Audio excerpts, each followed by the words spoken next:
I come to the garden alone while the dew is still on the roses, and the voice I hear falling on my ear, the Son of God discloses. No, never alone. No, I'm never alone. He promised never to leave me, never to leave me alone. Hey everybody, Lady Cheryl here, and I'm going to welcome you to my YouTube channel. In this episode, I'm going to share an update of what's going on in my food forest during the fall. This is part 2 of the update, and I did it in 2 parts because I didn't want to make the video real long. Okay, let's get started. Hey guys, I want you to see my sweet potatoes that are in the front of my food forest. They are beginning to die back a little, so harvesting will come pretty soon. I cut a lot of the vines off at the bottom there and sauteed them up, but I want you to see the beautiful flowers. These are Beauregard sweet potatoes. Aren't they pretty? Flowers similar to the morning glory, but the morning glory flowers are more rounder. Aren't that pretty? So there are a lot of them.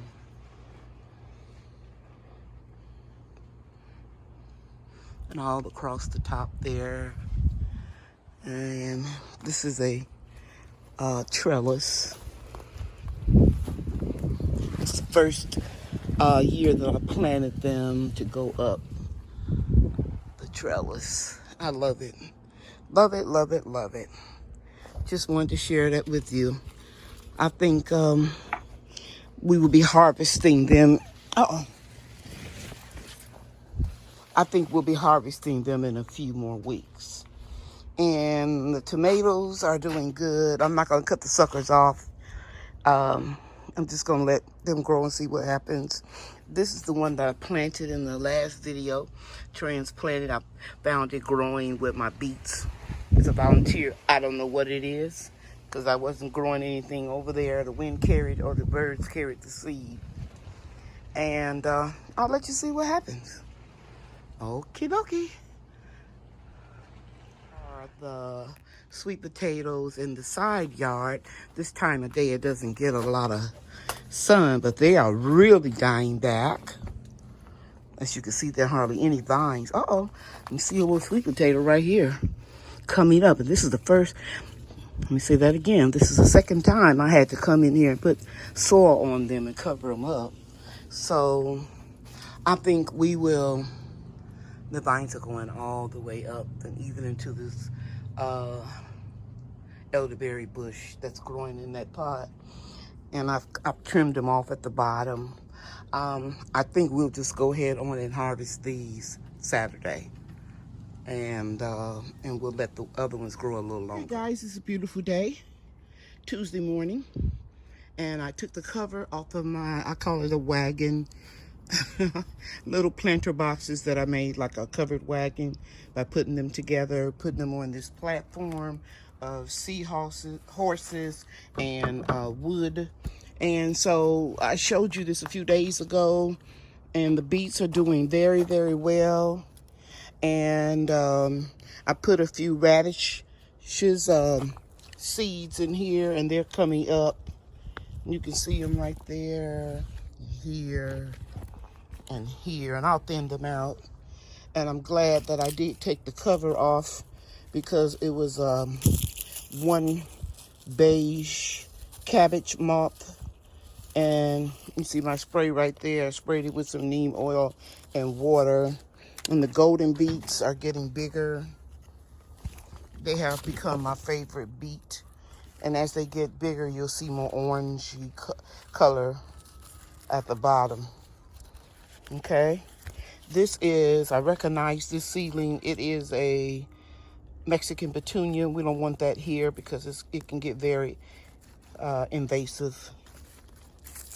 But I'm going to put a few spinach seeds. Noble spinach seeds are right here. I purchased them from a merchant on eBay. And so, yeah, I'm just going to put a few of these seeds in these planters. And I'll be able to harvest some spinach. Let me see if I can get this open. I'm gonna have to put the phone down. Digging just, slight little trench there and sprinkle a few seeds and lightly cover them up.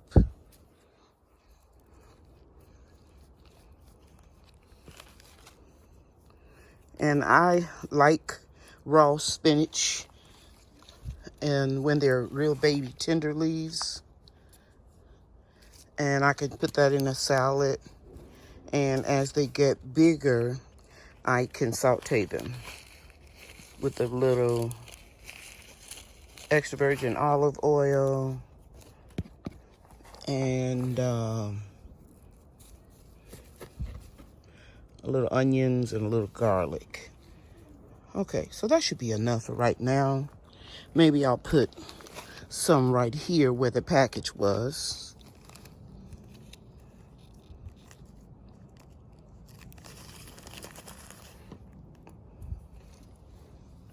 Few seeds, and then I'll water them in.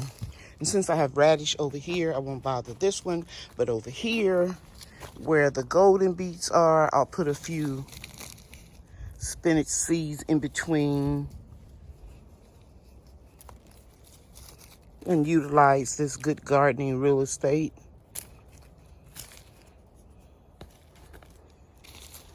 And since there's nothing right here, somebody at the front door? Okay, don't open the door, sweetie. I'll be there. Bria heard the ring doorbell. It won't go off when I'm recording, so I'm sure it's a delivery. So we'll put a few more over here.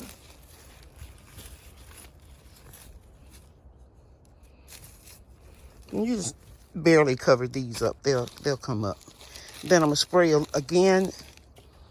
No, I'll water first, and then I'll spray everything lightly again with some neem oil and dish soap. Okay. So I watered first with rainwater, and then I secured the insect netting on, because in 8A in North Texas where I live, those moths can be out. Those beige cabbage moths, they can be out all year long.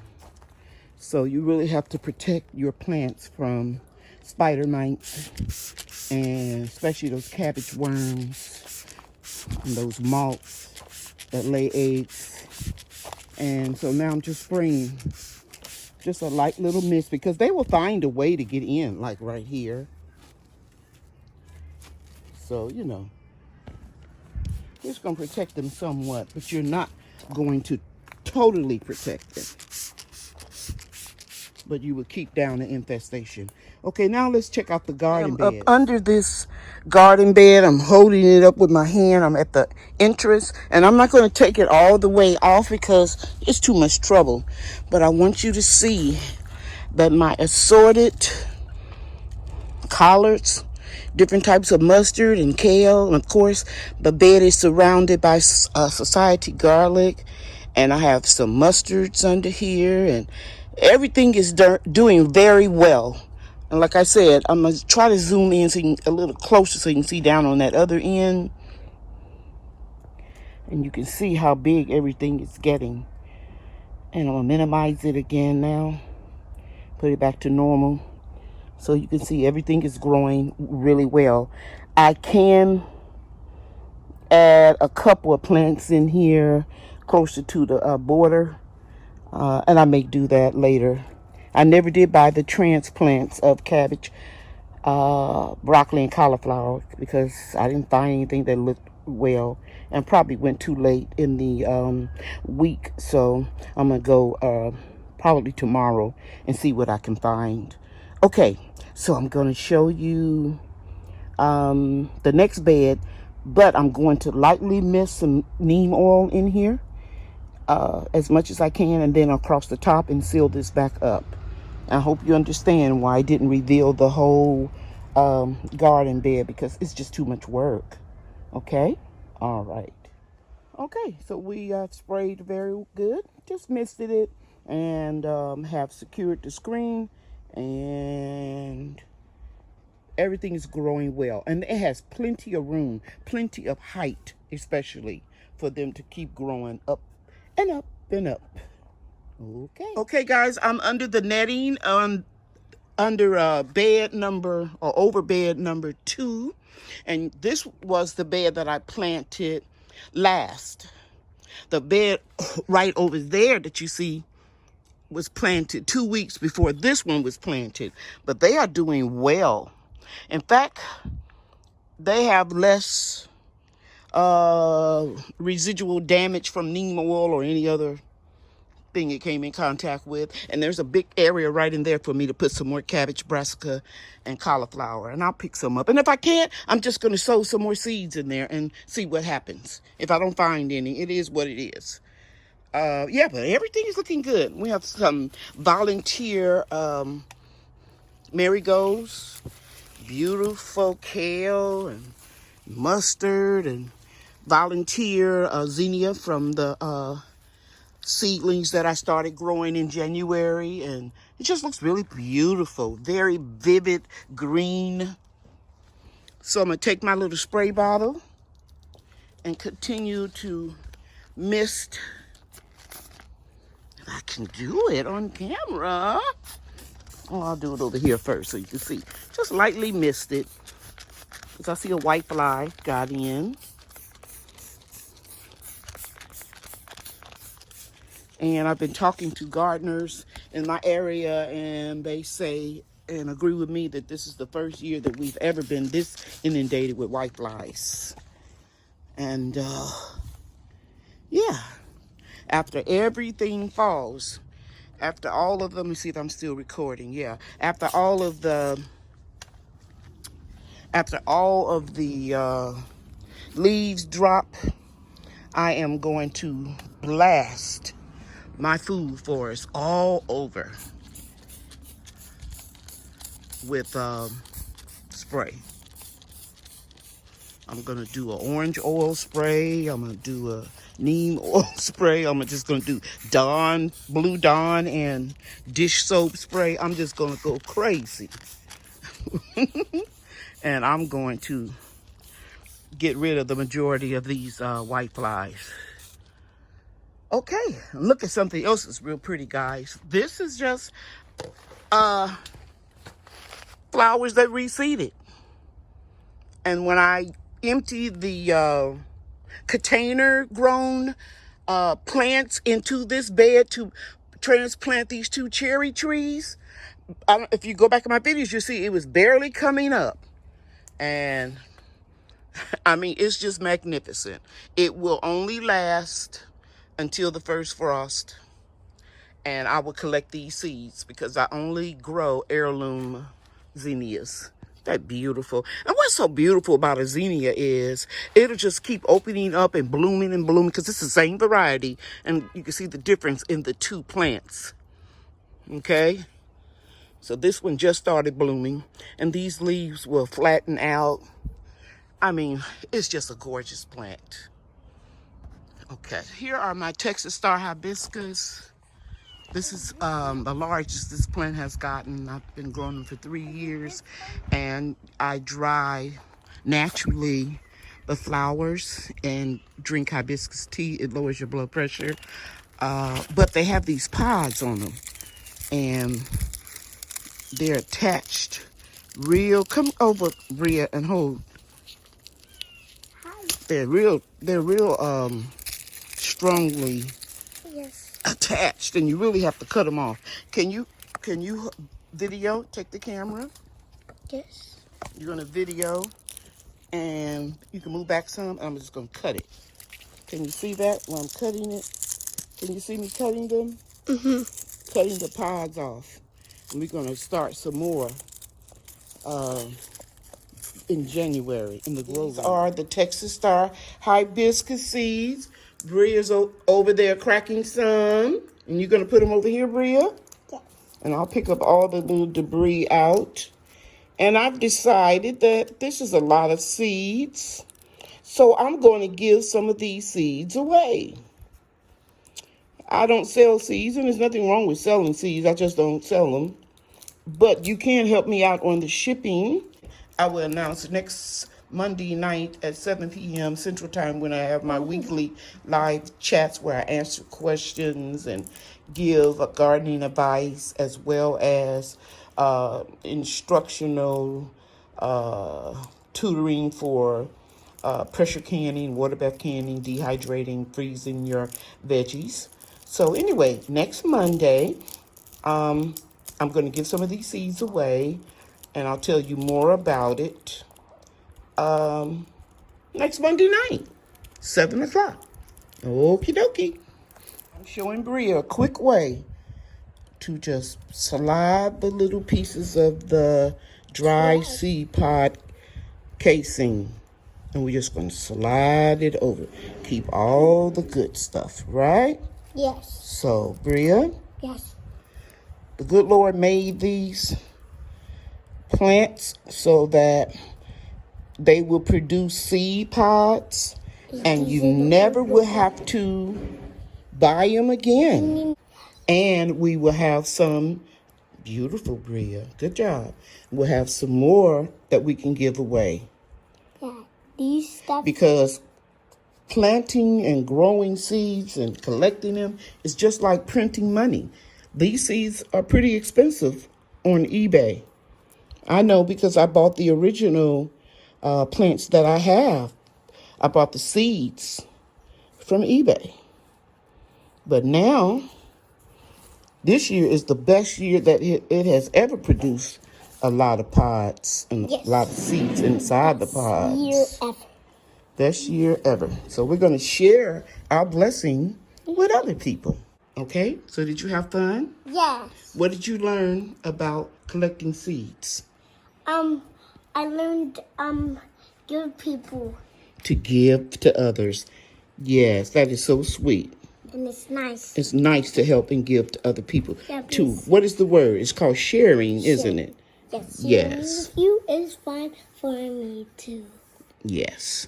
Okay, that's it, guys. Because some other people might have no seeds. That's right. Okay, thank you, Bria. Okay, guys, this is our Fool You Persimmon. Bria wants to try one of these, but Bria is still not quite ripe enough, but those are huge. This is our best year ever. Yeah. We're going to wait. Let me give them another look at the Fool You. That's nice. We have 24 pieces of fruit on here. I'm very proud of it. What are we going to say, babe? The bees can get the fruit because it's in a bag. Yeah, but we don't do that necessarily for bees. We protect the fruit from squirrels and possums or anything else that may be around here. But we're very, very fortunate that this tree is doing so well. And let me tell you something, guys. The fruit is on here. Even though this branch is leaning over because there's a lot of fruit down there, it's how can I say, it's heavy stems that can allow the fruit to get real big and heavy and won't break off. Unless there's a windstorm or something. This one okay. is oranges. Yeah, it's pretty orange. It really is a pretty one.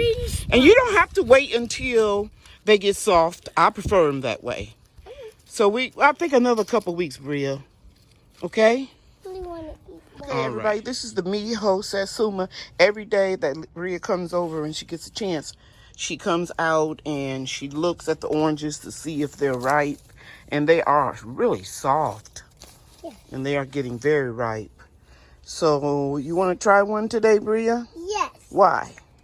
Because fruit is healthy. All right. Very good. Fruit is certainly healthy for you. But before I cut one off, I want you to know, Bree, that we're going to stop watering this plant. And hopefully I can get Uncle Dre to come over Saturday. And we're going to pot it. We're going to pot it in a 16-gallon pot. Because remember, it's broke right there. Right here. Wait a minute, Bria. Remember right here was broke? Yeah. And we put all the orange oil spray. And now I don't see any ants coming out either. So that's a good thing. Okay. One of my mandarin oranges is a Miho Satsuma. It's almost ripe, so I'm going to try this out. Me and Bria are going to eat this one today. Beautiful. Very juicy, very ripe. And we're going to give Bria the little one, and I'm going to get the big one. Bria, what do you think? It tastes sweet and delicious. Delicious? Compared to the last time. How did it taste the last time? Sour. But a little sweet, but sour too, right? Mm-hmm. But now it's not sour at all. Right? Yeah. Okay. Thank you, Bria. Bye. Thank you for watching, everybody. Bye now.